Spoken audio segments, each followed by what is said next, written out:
So a brief word about myself.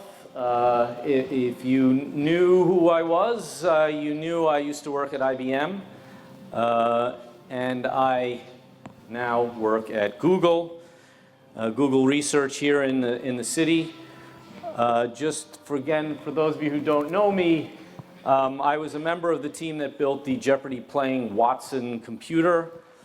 I also spent a lot of time as a researcher and scientist working on natural language processing and sort of the semantic layer of natural language processing. And I've also been very active in the semantic web, which shares at least part of its name with the name of this meetup. And before that, I was a researcher in an area called ontology. I think it was me and one other person.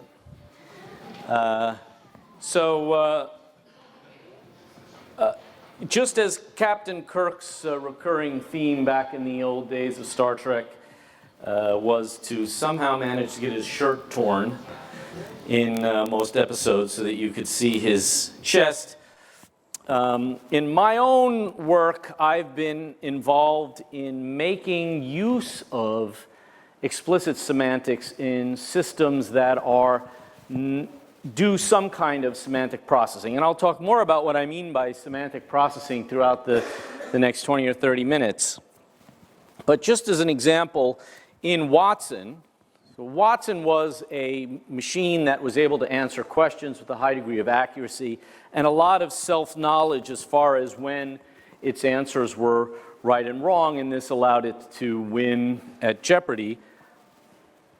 And my contribution to Watson added about 10% improvement in performance without it. And what I was using was semantic technology in the form of DBpedia and Yago. Francois here somewhere. I'm not seeing you. Raise your hand. Thank you. For helping to improve performance. And the idea here was that in the old days of AI, everyone thought that this kind of explicitly represented knowledge would be the core of AI systems. And it turned out that that's not true, but it doesn't mean that that kind of explicitly represented knowledge is useless. It turns out to be quite useful. It's just not the only thing that a system like Watson and a system like Google uses now for search needs. That's me celebrating when we won. But in the few years since Watson, the world has changed. Iamar Prestarain. I have a lot of geeky references in my talk, so please just bear with me. The world has changed, and one of the ways it's changed in many ways, but one of the ways it's changed is this, something that I tried to highlight in a talk I gave at the web conference in 2012, that there is this new software paradigm, and that's really what I'm going to talk about in the sense of cognitive computing here, that there's a new paradigm that's emerged and that anyone interested in computational technology should be aware of. And I'm now going to claim that this was one of the inspirations for the idea of what IBM has chosen to call cognitive computing. And I'll tell you a little bit more about what IBM means by cognitive computing and why what I mean is subtly different, although you will be able to see, I hope, the connection. And one of the key things here that at least I wanted to observe as a scientist who happened to work for IBM is that I wasn't trying to say that this was something that IBM invented, just that there was this emergence of a new paradigm, a new computing paradigm. When I gave that talk in 2012, it didn't have a name yet. And people at IBM got together and we were trying to talk about what made Watson different as a software technology and how we might characterize it. And some people in the room, not me, came up with the label cognitive computing, and that's what IBM went with. And this is their official messages to what cognitive computing means. So it's something, a computer system, a software system that expands human cognition. So it's like some kind of prosthesis that you, like glasses make your vision better, but glasses don't see.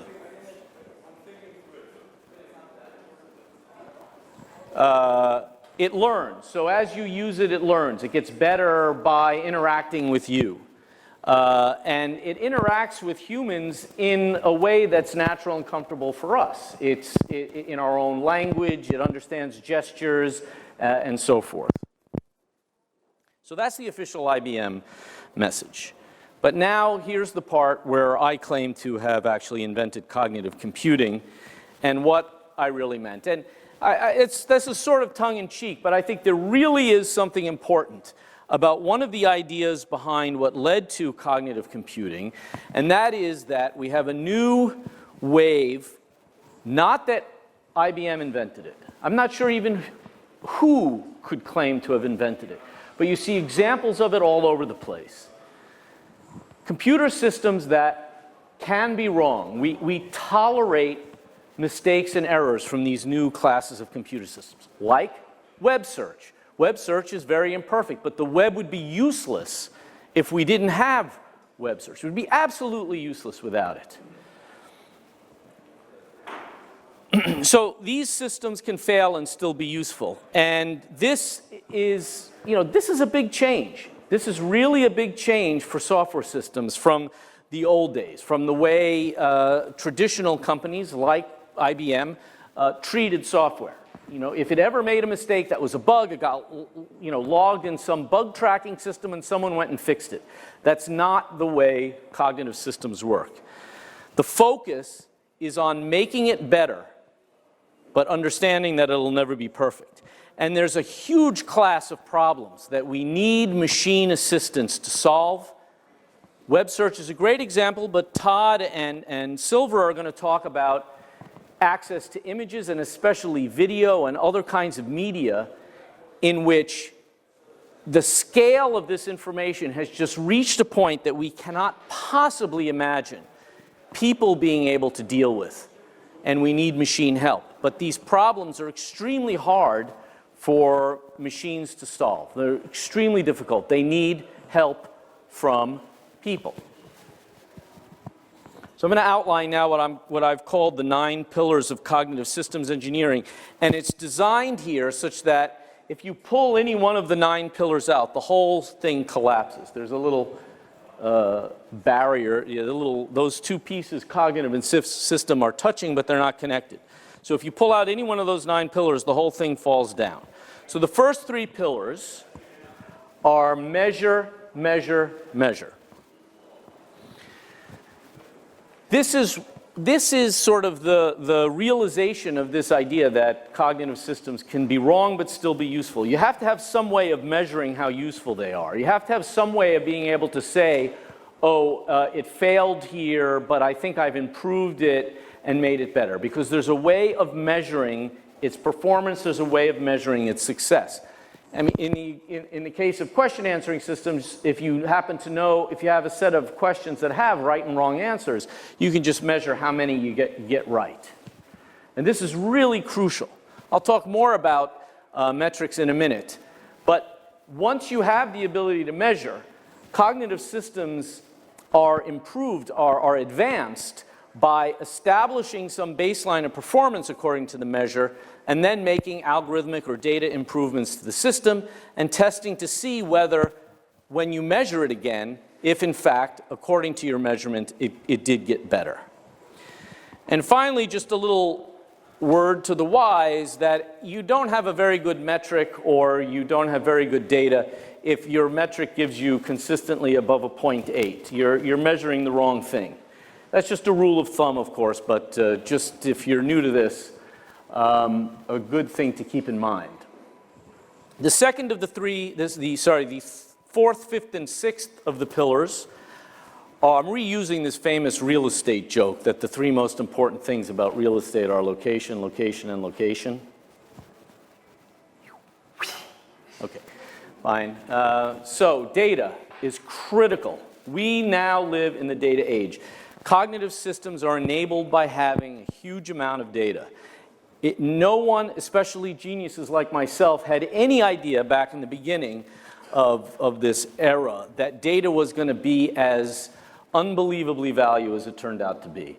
And I have to say, I've only been at Google for 2 months, but the guys who started the company saw this right away, and this is why they became so successful. They realized that having the data was the most important thing, that there was value in that. And there's so much you can do when you have data and when you have a lot of it.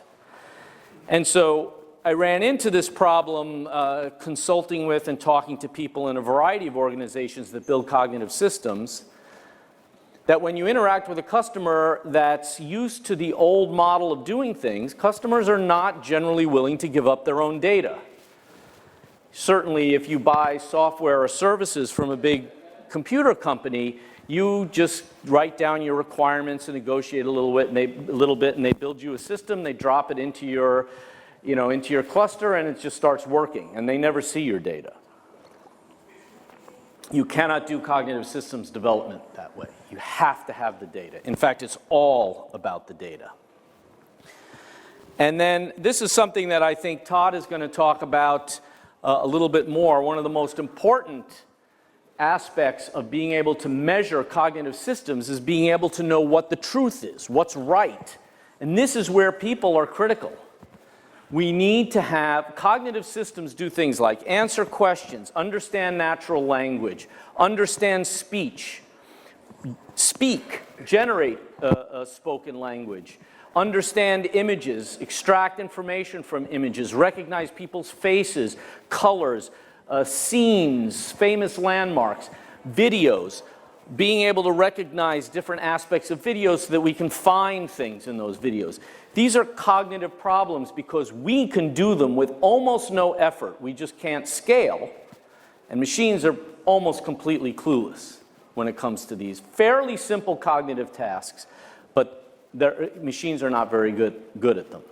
So how do we know what the right answer to a question is? Someone's got to tell you what the right answer to a question is. How do we know what the meaning of a natural language sentence is? Or how do we know if one sentence is the answer to a question? Somebody's got to read it and tell you. So gathering that information is critical in being able to build these kinds of systems. And you need people to do it. So those are the 9 pillars of cognitive systems engineering. And now, just because you didn't laugh the first time I told it, I'm going to give you the same joke again. In the 12 steps, okay, so I won't have to repeat it again. In the 12 steps of cognitive systems engineering. So the first stuff I told you were what makes a cognitive system. Here I'm going to tell you how you actually build one. So again, we're talking about computers solving problems like understanding natural language, understanding speech, being able to process a video, a movie, being able to recognize a work of art, tell you what style it's in, what artist painted it, information like that.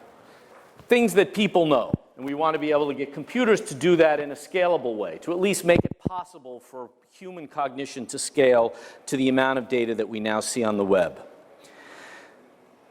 So the first 3 steps of developing a cognitive system are exploration.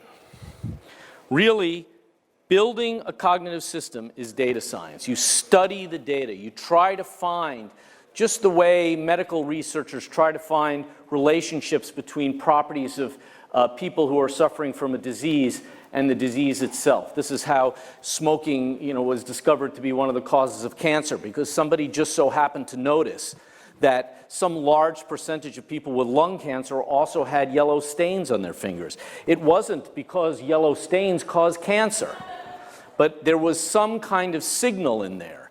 And that's what building a cognitive system is all about. Are there things that we can write algorithms for on the data that a machine can process that do somehow link to, that do somehow indicate in some way the kinds of answers we're looking for? Finding those signals is the essence of building cognitive systems. Really important. We're talking about a class of problems that are fundamentally impossible to solve perfectly. In order to be able to address this class of problems, you have to be prepared to invest significantly in failure.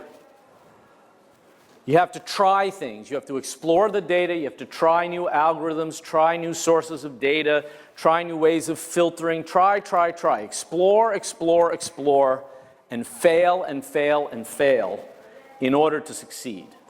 The failure rate is very high. I'm like the best there is. And come on, I'm only joking. But 66% of the stuff that I developed for the Watson system did not end up getting deployed. And traditional software engineers have a hard time with the idea that I just spent 3 weeks working on this piece of code, but when I deploy it, our metrics don't go up. So, well, what are you supposed to do? You're supposed to throw it away, or keep working on it and see if you can figure out a way for it to have impact. But if you can't, it doesn't get checked in. It doesn't get made part of your software system. It doesn't matter how much time you spend on it. It matters how it improves performance. And this is a really difficult paradigm shift for the software industry because they charge on time and materials traditionally. Combine, combine, combine. You have to put lots of things together. What made Watson work, what makes Google search work, is a lot of fairly simple, unbelievably fast, unbelievably scalable algorithms, no one of which really understands what you're doing, understands what it's all about, but has some kind of indicative signal that when combined with a couple of other signals may actually give you the answer you're looking for. One of the great examples from Watson was n-grams. N-grams are just this data set that Google publishes. It's a list of, so a trigram is just 3 words. And here's a big database of words. And if you type in any 3 words, Google will, this database tells you how many times those 3 words appear together on the same web page on the web. Okay, that's not the answer to the question. But if it turns out I have 2 words from a question and 1 word from an n-gram that are very likely to appear together on a web page, there's a really good chance, way above the noise, that that 1 word is the answer to the question. That's a very simple, very scalable algorithm. It's not the answer to the question every time, but if you combine that simple algorithm with 150 other simple algorithms that do something similar but not exactly the same, you'll end up with a lot of answers to a lot of questions. I couldn't think of a quote for this one. I just remembered the follow from this movie. I'm totally dating myself with the Star Trek and the Fantastics. Does anyone here know what the Fantastics are? Raise your hand if you've heard of the Fantastics. Okay, a couple people. Dating yourselves also. So cognitive systems are never finished.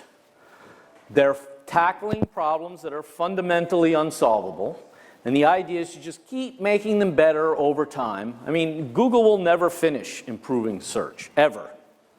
Maybe one day the web will go away, I don't know. But as long as the web is there, they're just going to keep working at it and keep trying to make it better. That's what cognitive systems are. They're never really done. But in order to do work and to test whether the work you did actually made a difference, you have to be able to measure, you have to know what the truth is, and you have to run these things that in Watson we called follow-on experiments. And a follow-on experiment basically works where you run the system over a set of data that you know with a set of truth that you've established, and you hold that fixed. And you run some configuration of your system and you hold that fixed. And now you make some changes to that frozen picture I just described, and you run your measurements. And if your measurements show improvement, then you accept whatever changes are in this big new set of changes you made. You say, okay, my changes worked. And if they don't, you don't add them to the system. You leave it with the frozen version. So we call this follow-on experiments. Establish a baseline of performance, do some make some algorithmic or data changes, run your system, measure its performance again, and if it gets better, use it. If it doesn't get better, throw it away, or continue developing it until it does make things better. And that's what we did when we developed the Watson system. This is a graph. I'm not going to explain this in too much detail. Let's just accept that if the line goes up, it's better. So each one of those lines is a different quarter. We did this in finer grain, but we only show this is the only one that's public information. So each quarter, Watson improved over the previous quarter. And those are, fortunately, also chronological. Each quarter that we worked on Watson, it got better and better. And you can see the top 3 lines get very close together. And that represents, I think, a whole year of development. So it's 1 year up to there, 2 years up to that reddish line, and then a year up to the blue line. And I think that more or less echoes everyone I've spoken to that works on cognitive systems will verify this kind of experience. Your progress really slows as you get up into the really high performance areas according to some metric. Okay, so it's very vague and high level, I know, but I think the most important point to take away is that there is this new paradigm of computing systems. IBM calls it cognitive computing systems. I'm perfectly happy with that, but as I said, I think my definition is a little different because I think the fundamental thing about cognitive systems is not interacting, extending, and learning, but that they can be wrong and still be useful. I think that's what characterizes this as a technology. So I talked about these 9 pillars.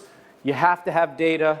These 9 pillars define a particular system. If you change the data, you've got a new cognitive system. If you change what your notion of truth is, what's right and what's wrong, your cognitive system is different. And if you change your metric, then you've defined a new cognitive system. So those are the 3 principal elements that define what a cognitive system does. And then in order to build it, you invest in exploration and failure. You combine lots of different things that have some kind of indicative performance towards whatever you're measuring, and you take this incremental follow-on approach to success. I will end there. Chris, thanks so much for the introduction. It's a pleasure to be here, and thanks, guys, for turning out. Tonight is really a special night for me because I get to present with Silver Oliver. Silver was the principal information architect at the BBC. For those of you that don't know that, the BBC is the world's largest broadcaster, and Silver and his team, Paul Wilton, who's also here in the audience somewhere, Silver and his team really have given the semantic community, the semantic web community, probably one of their strongest use cases, right? This dynamic semantic publishing initiative. And I can remember back when we started Tagasaurus, that was a point of significant inspiration for us. And I think just the opportunity to work with Silver as a colleague and present with him is tremendously exciting for me. And so I'm going to try to bring all this together in some sort of meaningful way here. Let me just jump out of Chris's presentation. So, yes, I'm a founder of Tagasaurus. I'm going to kind of take you guys through a little bit of a story about what we're doing. Try to build on what Chris talked about, this idea of trying to make images and video on the web computational, understandable by computers. So we're attempting to build an intelligent data platform for visual content. Our view is that we can create content that is sort of aware of itself, but beyond that, to create content that is relationship aware, aware of the broader set of relations in the world.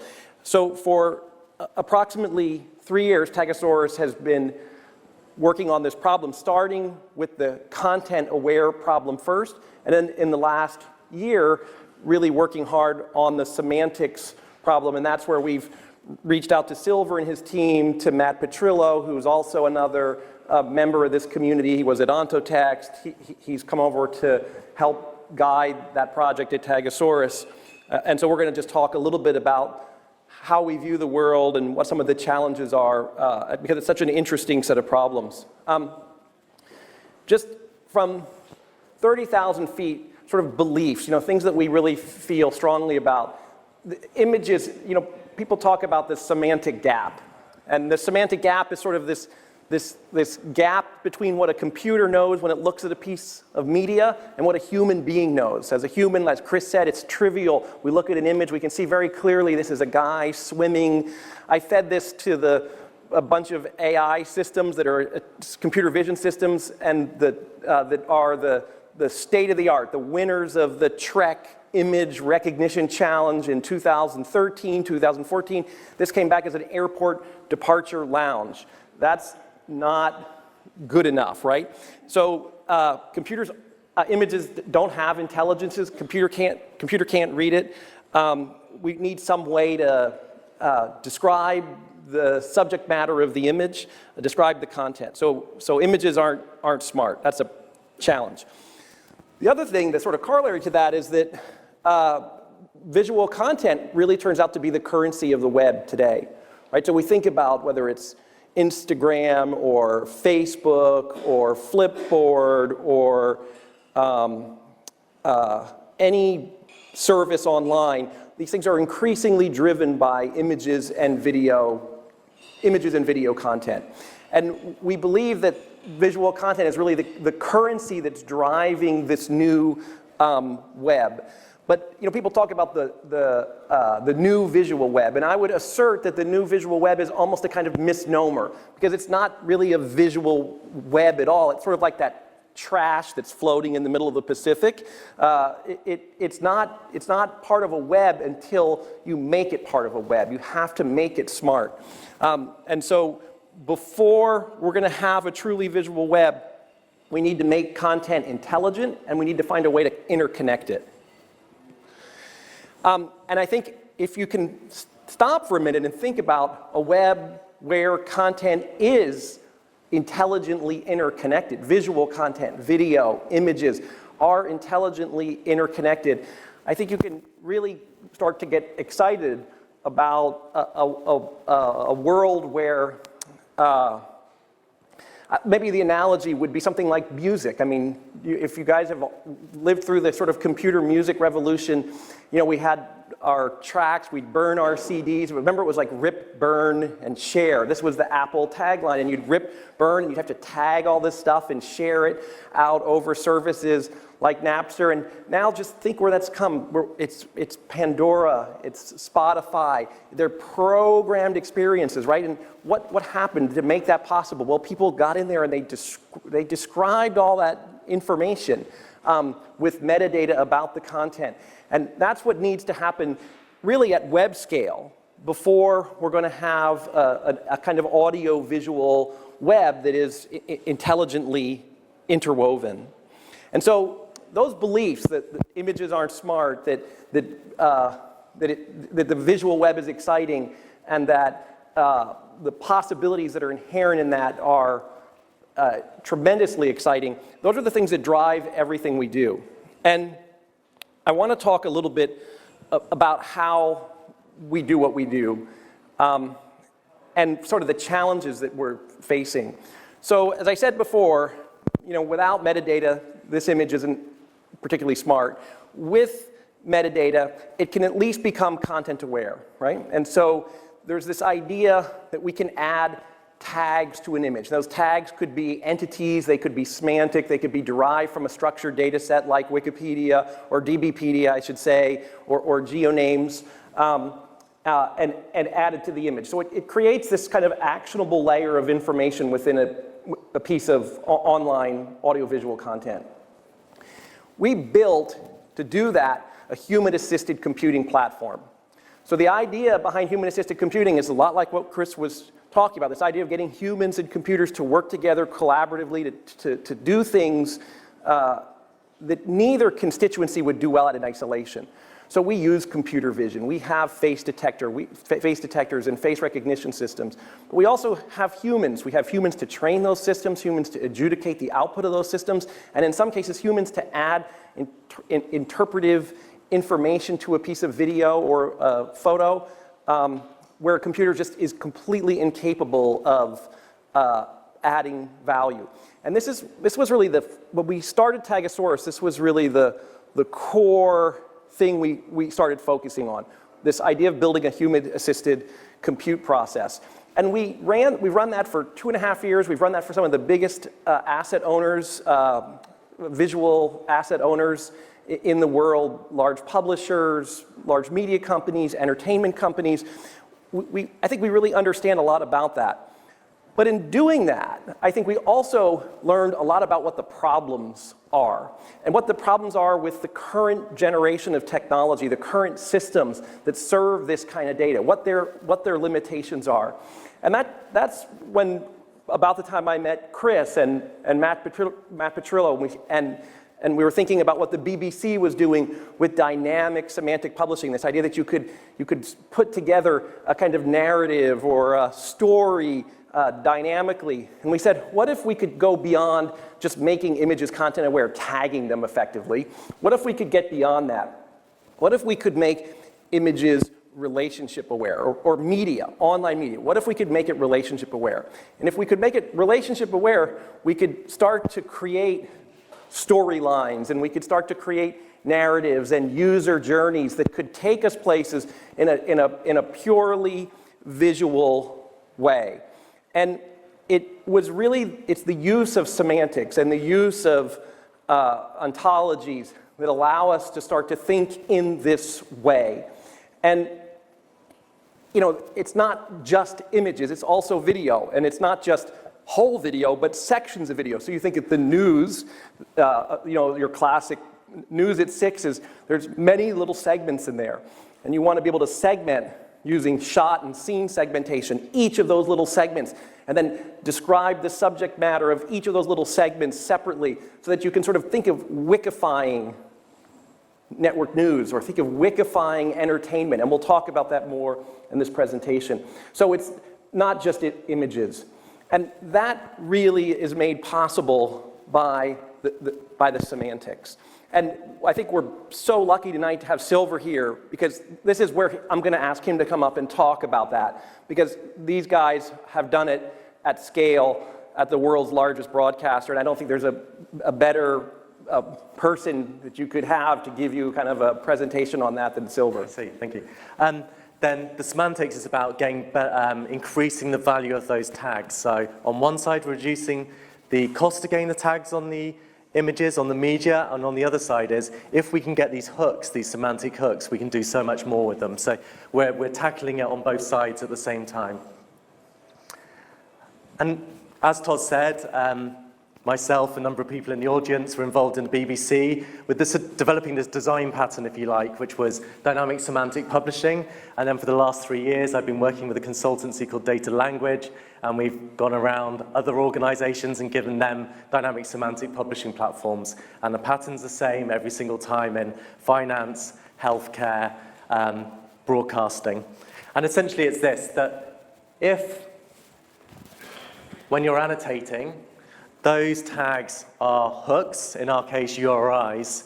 What essentially you're doing is every piece of content is actually hooked into a larger graph, and as that graph gets richer and richer, our potential to create good user experiences get better. So in some ways we have our content here, our domain model, our graph is a lens that we can shine the content through and create better and better user experiences, and I guess that's the metaphor, if you like.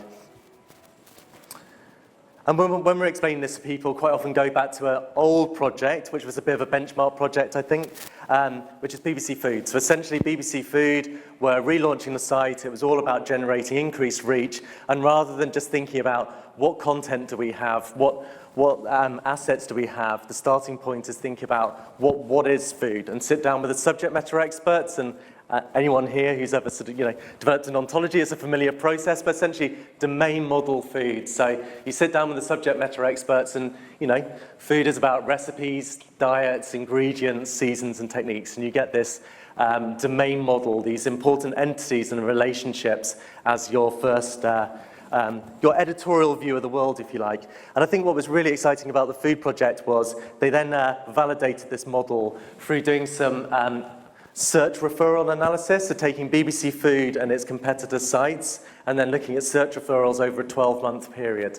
So, not particularly surprising. You get things like Christmas time, people are searching for mince pie recipes, cranberry sauce, and mulled wine. But what you really start to see is people are looking for dishes and not necessarily recipes. And what we were missing the first time in the model was this notion of dish, and actually it just became aware that this dish is this canonical thing that all user journeys, all the search engine optimization should go through, because people want to find mince pies, and then you find the various different recipes. And I know it's a fairly basic example, but I think it's just these layers of validating. So the next stage is we've got an editorial view of the world, we've validated it against our users, and now we start to think about what we're trying to do with the product.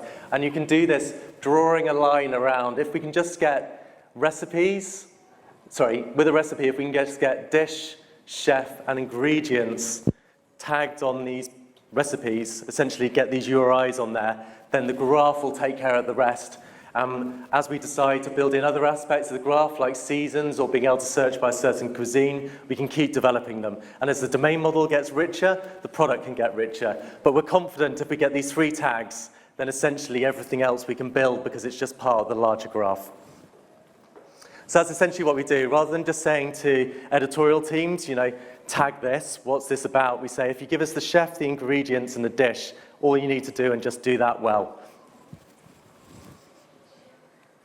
And I think the other exciting bit was just the impact this site had. I think there's a number of aspects in terms of user experience, but the other side of that was in terms of, and it has changed now actually. Originally when they first launched it, they were exposing that domain model as part of rich snippets, so exposing the image, cooking times and things like that. And what we're seeing was this amazing conversion rate that differentiating yourself on the page. So not only is it about where you appear on the page, but also differentiating yourself from other links. But what's really interesting over the last 12 months, year and a half, is everyone else is doing it now, and there's this sort of war of differentiating in the page. Yeah? So I think I won't read through these, but I think that the bottom line was it was a very, very successful project, and really benchmarks of the use of domain modeling and thinking about semantics of the BBC. And essentially, this is how every website's built at the BBC. This is the approach. And that's essentially the design pattern. So what's really exciting about Tagasaurus is the BBC can do that for high-value content, but when you're dealing with a huge archive of images, how does this scale? How do you do dynamic semantic publishing on a massive scale in large archives with potentially, a lot less resources than the BBC have? So in Tagasaurus, again, we're looking at this lens that we're shining through, and what we're putting there is something that's called media graph, which is a rich database, rich knowledge graph of instances, and then some common models in there that we can, if we can get the platform to get these tags onto the images, we can then use media graph, this lens, to create interesting user experiences, and as that graph gets richer, so do the user experiences. So one example of that would be fashion.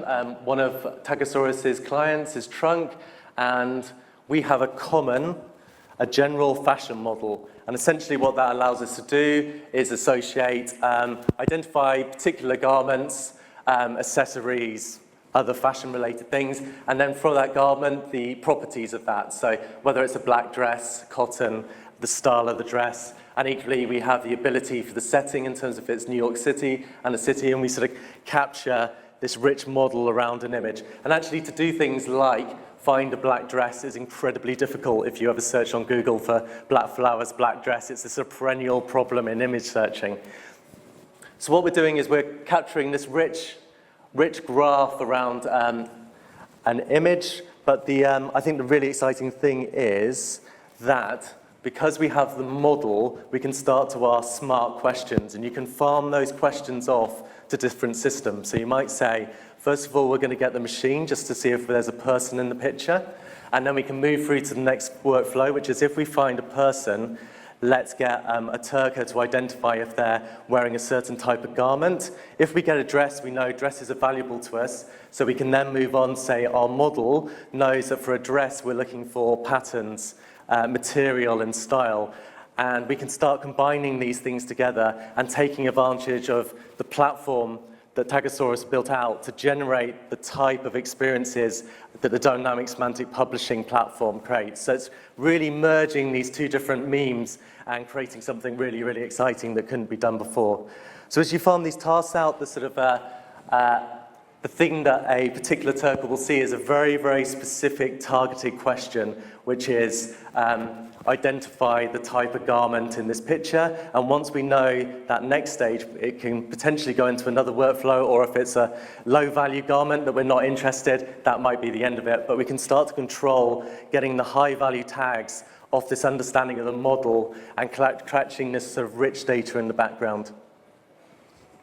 And I think what it's really doing is allowing for a richness of data around images that just have never had the ability to create before. And I think that's incredibly exciting for me to work on, just putting these two things together. We've got a big knowledge base behind the scenes that captures a lot of these concepts and the instances of the concepts, the relationships between the concepts. How do we make this real? So let me show you a couple things that are going on. So if you're an online publisher, the experience you're delivering today is not radically different than the experience you delivered on paper, at least with respect to the image. So the page may have some links, it may be interactive, but the image is just about as dumb on that page as it is in print. We think there's an opportunity to fix that, to take content and just light it up. And we think that that can drive engagement, that can, if you think about companies like Taboola and Outbrain that are either bringing folks on to sites from a content network or recirculating traffic on site, we think there's an opportunity to power that in an intelligent way. So to take people on user journeys using an image or a video fragment as kind of a seed for that. And so this is an example that we've been working on with one of the large newspaper publishers. In the broadcast space, there's this, you think about television programs, series, things like TV series. Anytime something happens on that show, people are on their iPads, they're on Twitter, they're maybe at Facebook saying something, they're maybe on LinkedIn. They kind of leave the context of the show and go somewhere else. And so if you're thinking about a video on demand application or a second screen potentially application, and you want to bring all that together, how do you do that? And that's something we've been thinking about. For example, how to take a series and wikify that series down to the shot level of granularity, and then bring all of the related content together on screen, on a second screen app, or in a VOD application. And so the example here, we have a character, we have all the other characters that co-occur with that character within a given episode, but that can be expanded to a season or a series. That data, that programming can be sort of wikified, as I said, completely. And you can do that in terms of shopification as well. So you can think about taking entertainment programming, wikifying it, and shopifying it at the level of shots and scenes, and then bringing that all together in a live experience in a touch interface. And I think that just creates, massive new conversion possibilities for broadcasters. For the education community, this is actually a live project. We've been working initially with Laura Roro and then with the folks at Eurocom in the south of France on a project called HyperTED. And what we did was we took the TED corpus and we fed the TED corpus, all the TED Talks, through a shot and scene segmenter to break them down into the most granular elements. And we took the transcripts and we extracted entities from the transcripts. We took and created chapters for each of the talks, and we created hotspots within the video. And the whole system, you can search HyperTED for linked open data, and you'll find every talk that discusses the topic of linked open data. And when you click on them, you'll jump directly to the fragment where someone is talking about linked open data, and then the system will automatically recommend all the other talks that are related to that specific topic. And again, it's all fragmented. You can share the fragments, you can tweet the fragments. It all runs in a standard HTML5 technology, so there's no black box component to this. So that's another great example of how we're using this human-assisted compute technology with semantics to start to light up more interconnected networked audiovisual experiences. And I think there's other obvious examples in terms of analytics, in terms of reach and SEO. I mean, Silver talked about how the BBC was able to increase the reach they had significantly for food by putting those little thumbnails in the organic search results. So now think about that in terms of video. Think in terms of, I can now take my news content, I can wikify that, and then I can poke the interest events into Google organic search results as thumbnails. And this is exactly what is going on with HyperTED. So each of those hotspots become indexable. So if you think about that, 2,000 TED Talks, that's 2,000 indexable items in the Google search index today. HyperTED can put tens of thousands of relevant topics into the Google search results and bring people directly to the topic that they're interested in, and then from there let them go off and explore. So I think there's really interesting applications in terms of reach and SEO. And that's sort of the overview of what we're working on with this view of, this view that we want to create. We increasingly, as a society, express ourselves through pictures, through images, and through video. And our view is that we want to make that computational. We want to allow computers to reason over that data directly and to create new classes of experiences, of online experiences on top of that data. And that's the challenge that we're up against. And I think if we get it, it'll be exciting, but it's a big project. Anyway, I thank you guys all for showing up tonight. It's great. Great to be here. Thanks again, WeWork.